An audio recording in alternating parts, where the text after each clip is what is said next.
郎君，咬钩了。是，陆侍郎带人上了刘畅的船。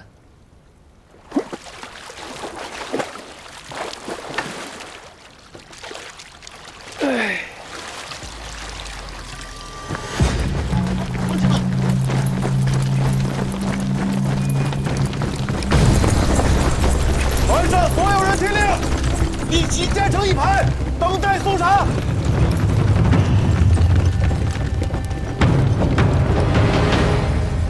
宁王有走私之嫌，郎君便送他女婿转运副使一职。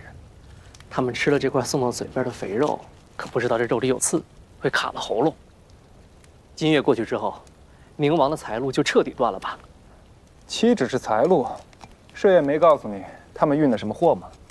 您还不知道他吗？嘴严，他连梦话都不说。宁王野心滔天，想要握住兵权，便要备足诚之式的战用武器。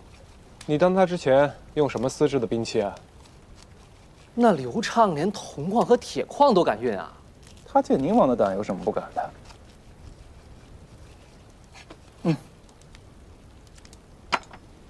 是吧？郎君，这鱼肉太腥了，我吃不惯。拿去喂野猫。啊，花娘使未调，开春第一尾鱼，不慎着了风寒，明日只得告假，无法亲眼看龙颜大怒，刘畅下狱了。郎君谋划已久，今日事成，是应该歇一歇，而且免得宁王怒火冲天，烧了无辜之人。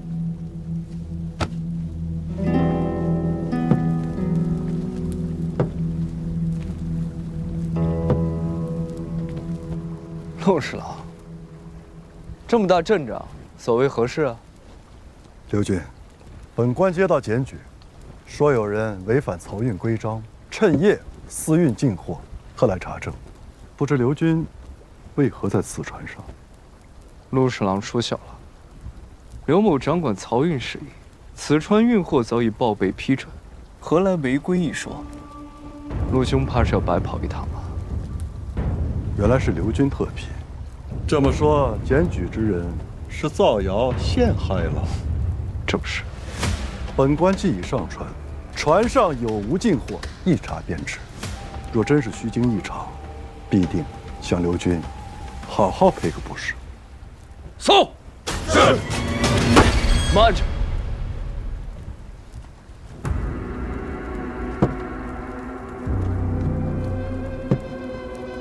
陆侍郎可想清楚了，刘某这背后啊，是宁王府。你今日如此冒犯，可是要与宁王为敌啊！刘军，莫要为难本官，职责所在。此船若真干净，本官明日便去宁王府上负荆请罪。搜！是。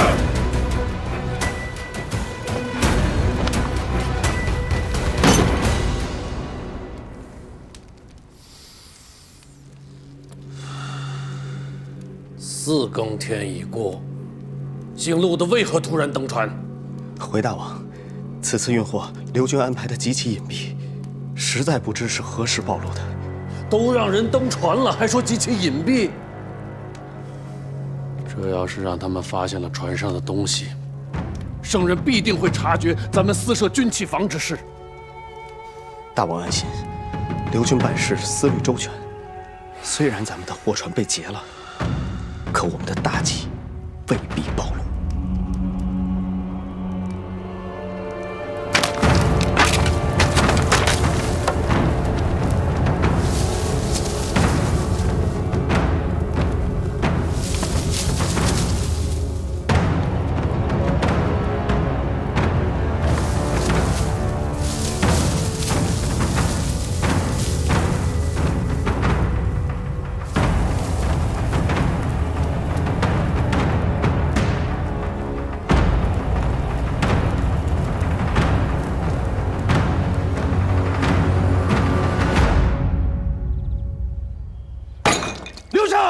你作何解释？臣知罪。就知道说臣知罪。你倒是跟朕说说，这铜铁锻造的塑像是怎么回事？回禀陛下，家父向来信奉鬼神之说，近些年更是愈加痴迷。他被撤职之后，身体抱恙，四处求神拜佛，这才听信了大师的指点，邀请99尊神仙来镇宅，方能痊愈。罪臣为表孝心，这才私下铸了这些神仙像，想献给父亲，作为寿礼。这么说来，朕还要夸你是个大孝子了。近100尊雕像，一路声势浩大的运进库中，沿途百姓都看在眼里。如今街头巷尾传得沸沸扬扬，朕的颜面何在？你身为转运使，滥用职权，知法犯法，谁人还敢相信官员，相信朕？陛下所言极是。据臣所知，郑尚书上任以来，联手刘畅，私运贡品，售卖大量的外邦器物，同时收取贿赂，包庇奸商，因此百姓苦不堪言。郑尚书竟然还敢贪污受贿，严查，必须严查。陛下，臣冤枉呀！陛下，本王与寿德相识多年，深知其秉性，绝不可能徇私枉法，这其中必有误会。是呀，陛下。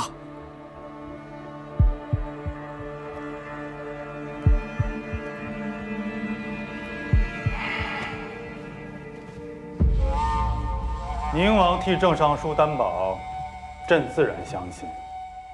可是皇兄觉得此事该如何问责呀？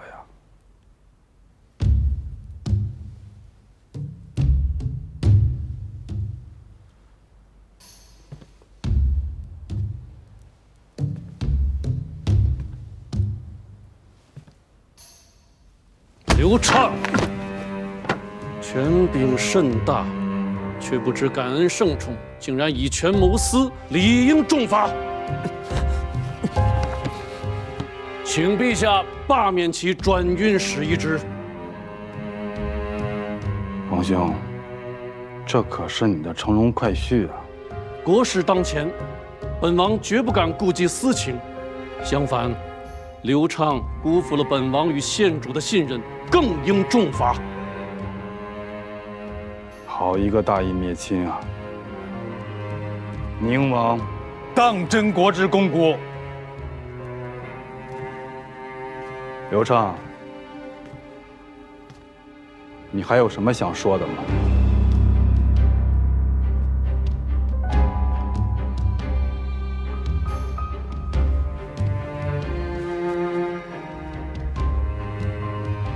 臣认罪，无可辩驳。好吧，那就按宁王说的办。此外，为了让百姓安心，这漕运也得好好整治整治。陆侍郎缉拿有功，转运使一职日后就交给你了，替朕好好的管，务必杜绝私运、贪腐之风。臣领旨。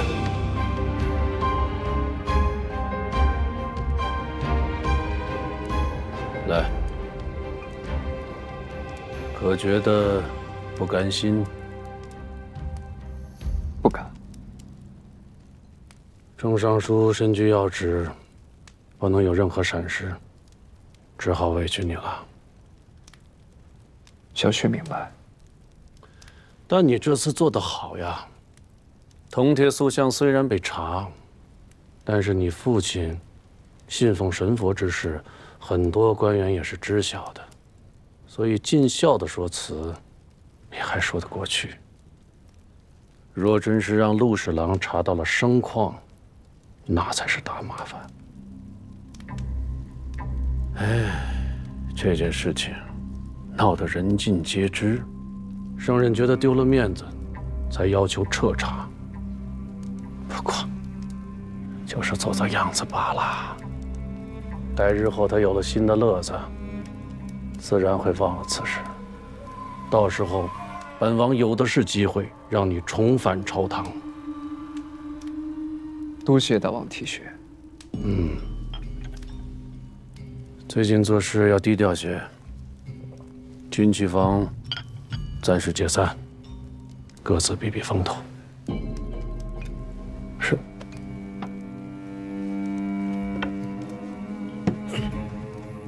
哦，对了，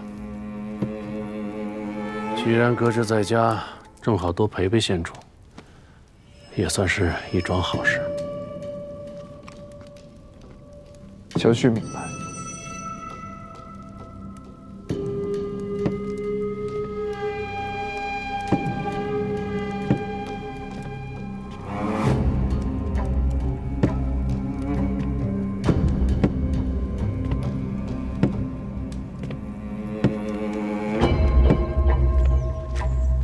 好了，就送到这儿吧。把东西抬好了。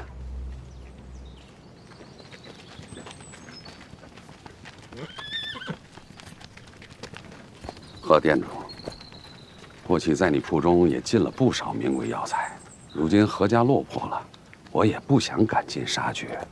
不过，若是下个月初5你还是还不上账，就不是这2箱东西能够解决的了。是，多谢丁店主体恤。哎，你家那长女在长安混得风生水起，怎么也不知道好好孝敬你这父亲。若不是今天亲眼看你家中零落，我还以为你是故意哭穷的呢。走了。丁店主慢走。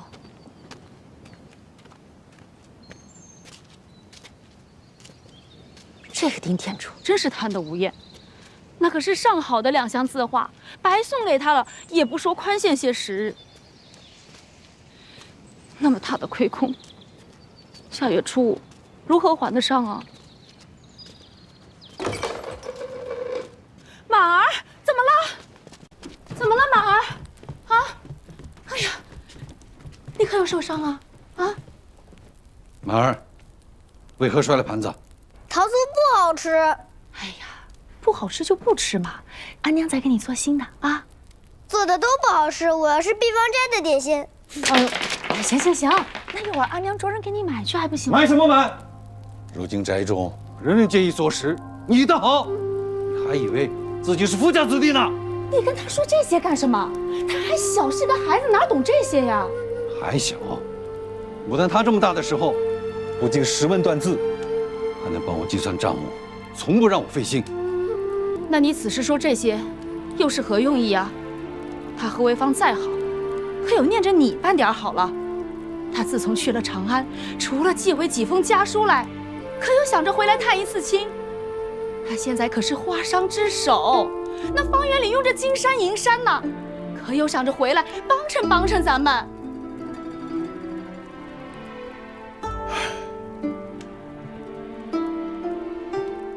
那方圆，本就是他母亲留给他的。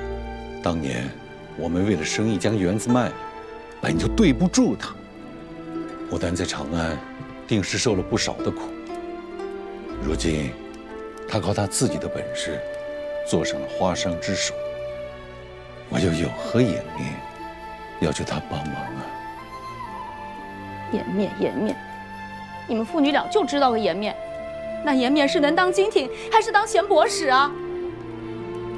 你也不看看，咱们这个家都败成什么样了？要我说啊，他何为芳但凡还有半点子孝心，就应该带着千匹绢帛，赶紧回来向我们谢罪才是。你不可理喻！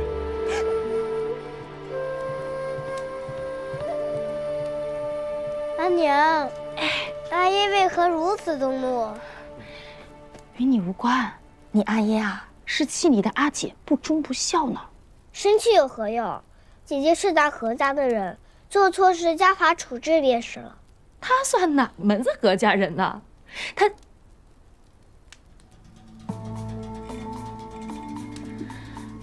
马儿说的对，马儿说的对呀。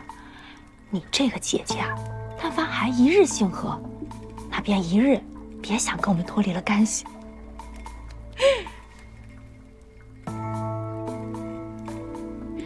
走，阿娘带你买点心去。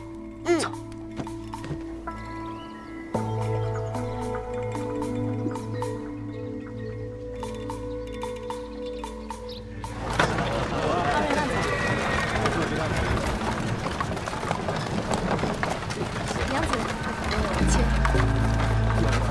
这是哪儿？这是咱未来的金疙瘩。姨娘，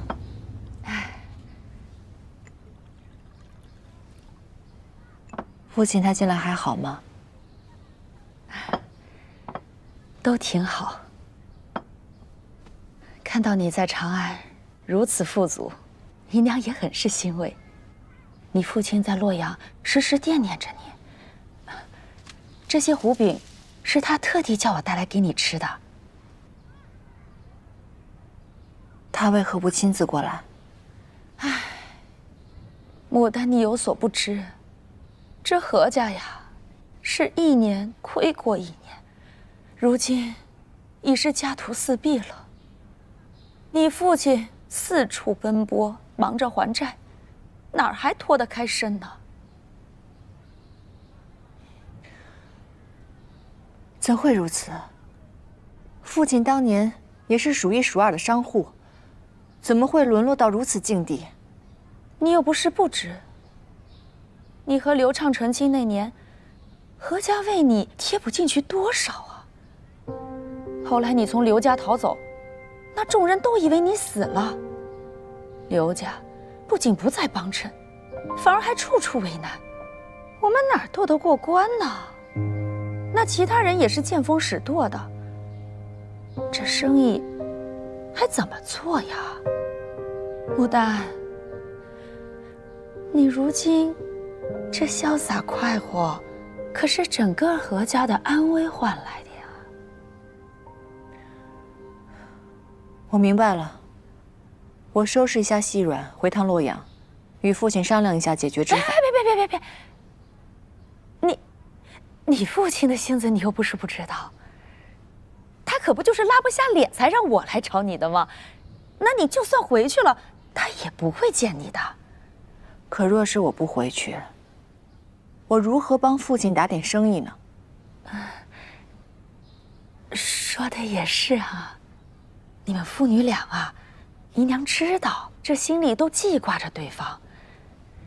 你父亲在洛阳家里呀，天天念叨着你，说他觉得有愧于你，还说你呀，像马儿这么大的时候啊，就已经知道帮着他算钱理账，孝敬得很。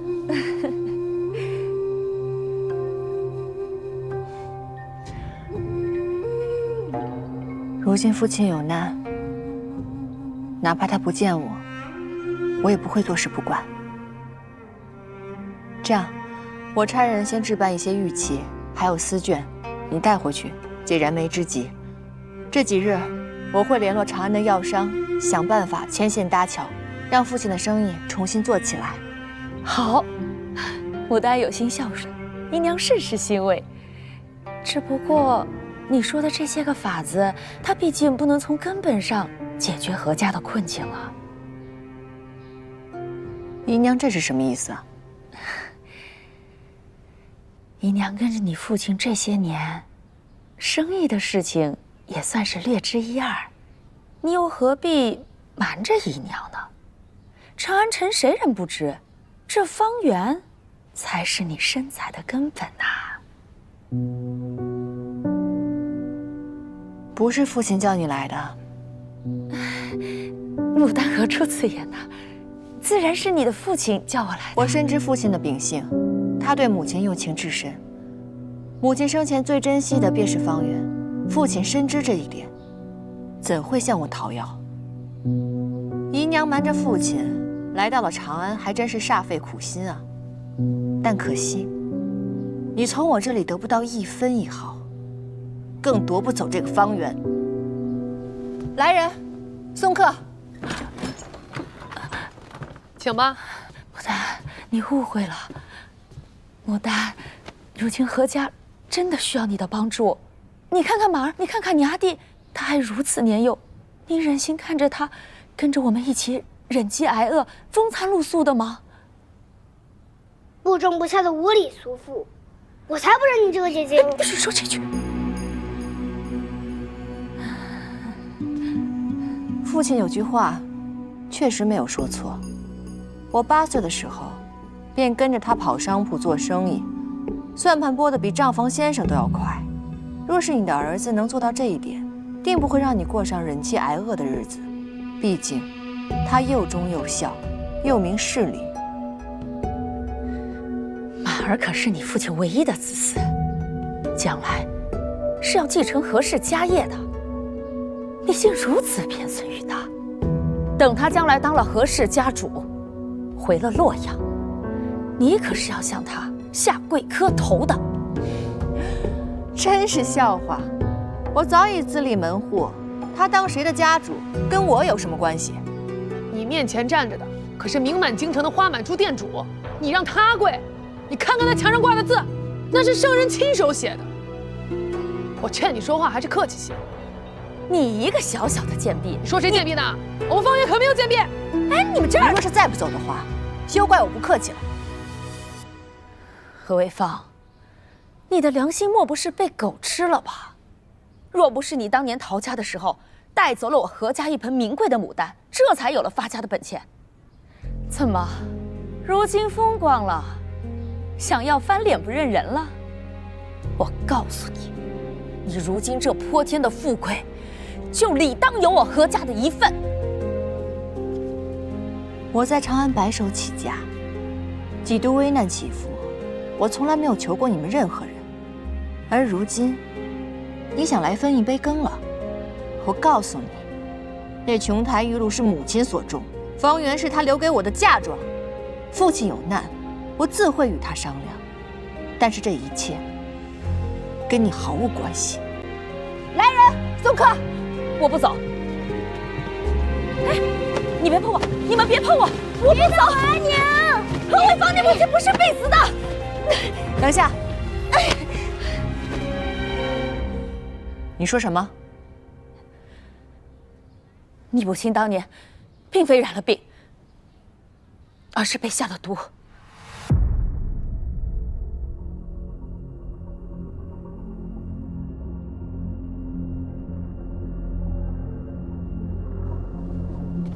走。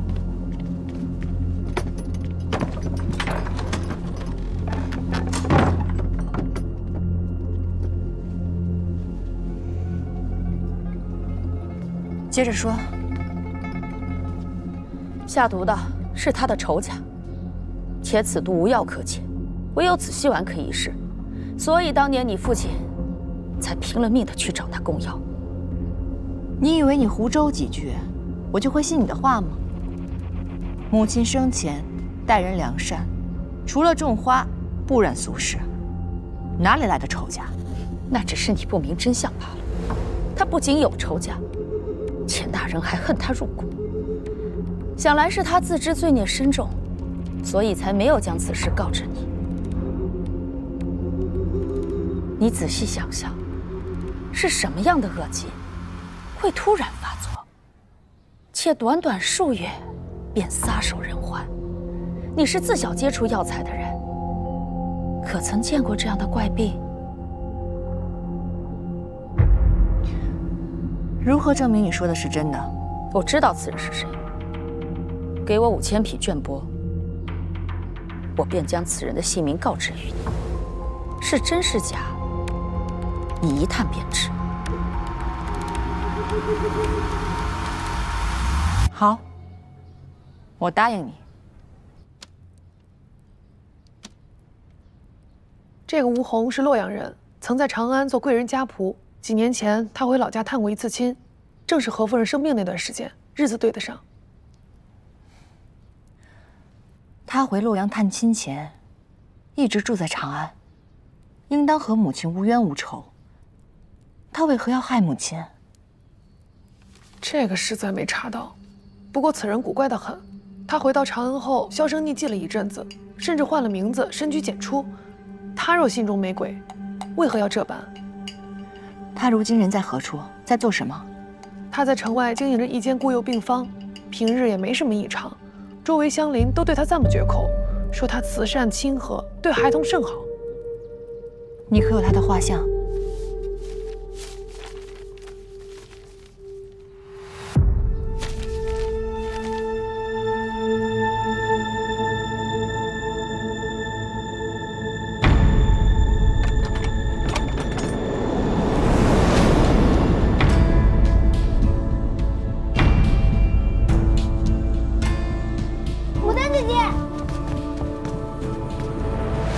小夫人来了，外面天凉，快进来烤个火吧。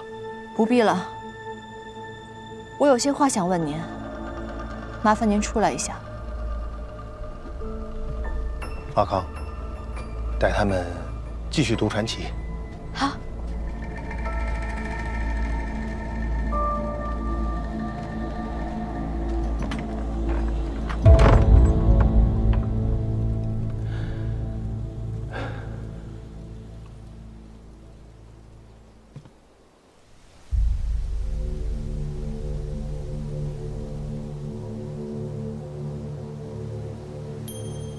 你本名叫吴红，是与不是？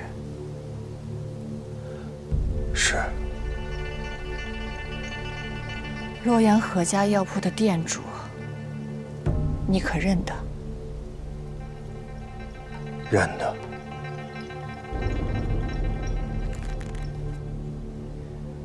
是你下毒杀了我母亲，对吗？是我。为什么？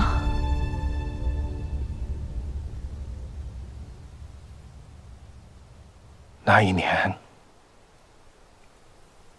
死的何止你母亲一人？那年，我得知家里遭了水患，便匆匆地赶回了洛阳，心里灾后大疑。我眼睁睁地看着我的爹娘、妻儿都死在了我的面前。你可曾体会亲人尽丧的绝望？可这些跟我母亲有何干系？水灾死的是我们贫寒人家，病灾死的还是我们贫寒人家。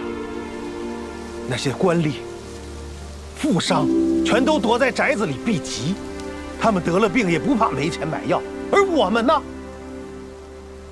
我们这样的人只能等死，我怎能不恨？你可知，最后死在我怀中的是我那尚未及笄的孩儿。他瞪大了眼睛，死不瞑目。我当时满心的仇恨，只想找个人给我的亲眷陪葬。可高门大户岂是我随便能够进入得了的？我到处游荡，终于寻找到了机会，进入到了一所宅子。你的母亲，她认出我不是平日给他们送菜的农户，我便跟她说，我的家人都已经死了，无钱下葬，我才找了这活。她便给了我2吊钱。我不需要她的施舍，我也不需要她跟我装什么善人。我只想让她给我的家人陪葬。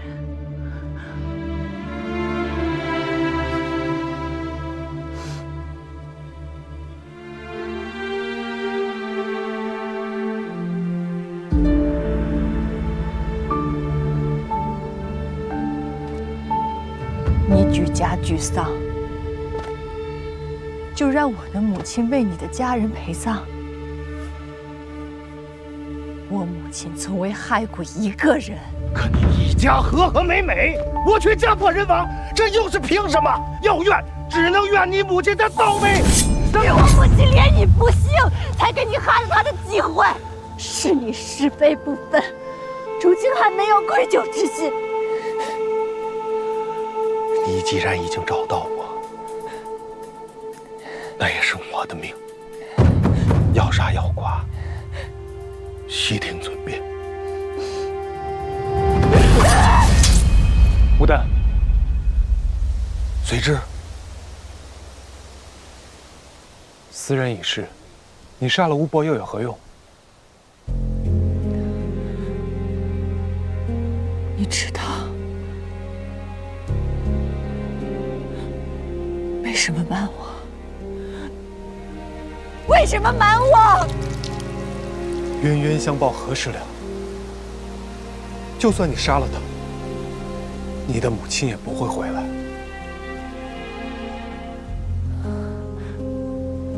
江朝阳，你我俱是丧母之人，我曾经以为你是懂我的。让开！我让你让开！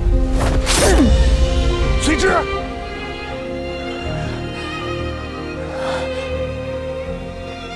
你疯了！你疯了吗，江朝阳？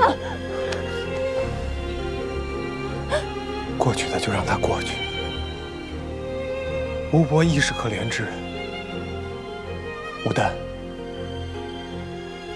放下吧。可怜之人？难道我母亲就不是可怜之人了吗？我母亲病重时，叮嘱我善待院中下人，特别是吴伯。这些年，吴伯清苦度日，尽心照顾院中孩童，他一直在赎罪。赎罪就能让我母亲活过来吗？赎罪就可以改变他是杀人凶手的事实吗？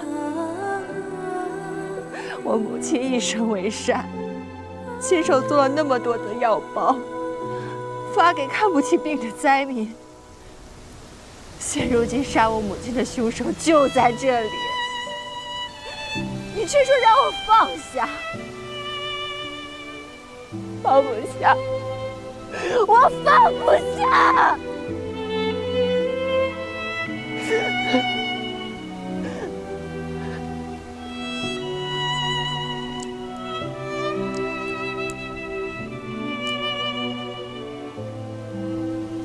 这些年，吴伯看着我长大，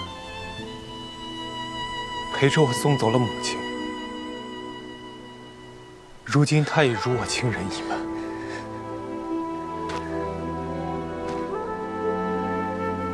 我不能让你伤他。小夫人，吴伯，不必多言。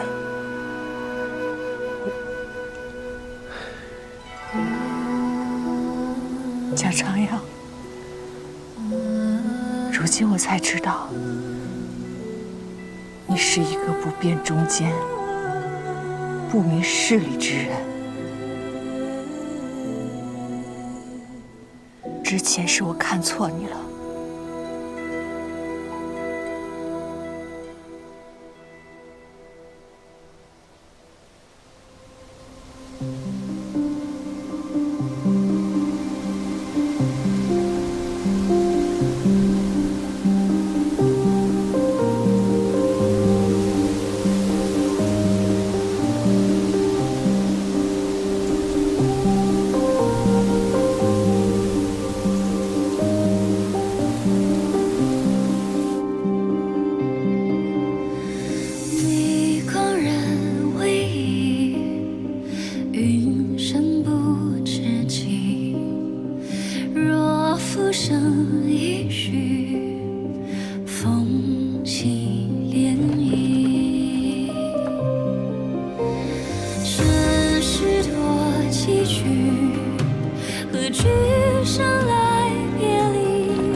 郎君，小夫人已经搬离江府了。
阿娘，眼下药铺肯定缺人手，我想去帮忙。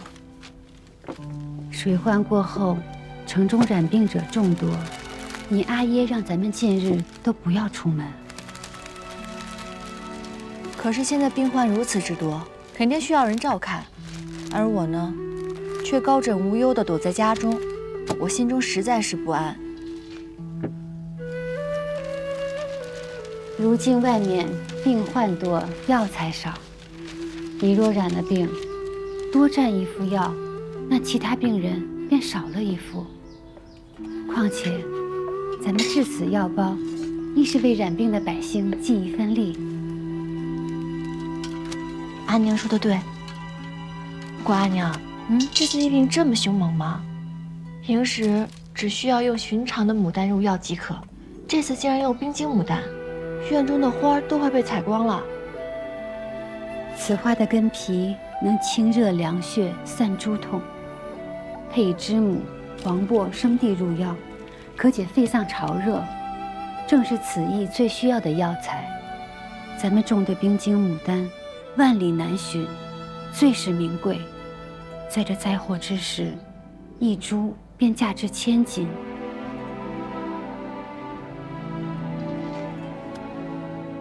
阿娘，您将这么贵重的药材分给看不起病的灾民，阿娘真好。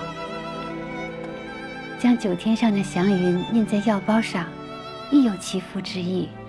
但愿服此药者，都能身体康健，平安度过此劫。一定会的。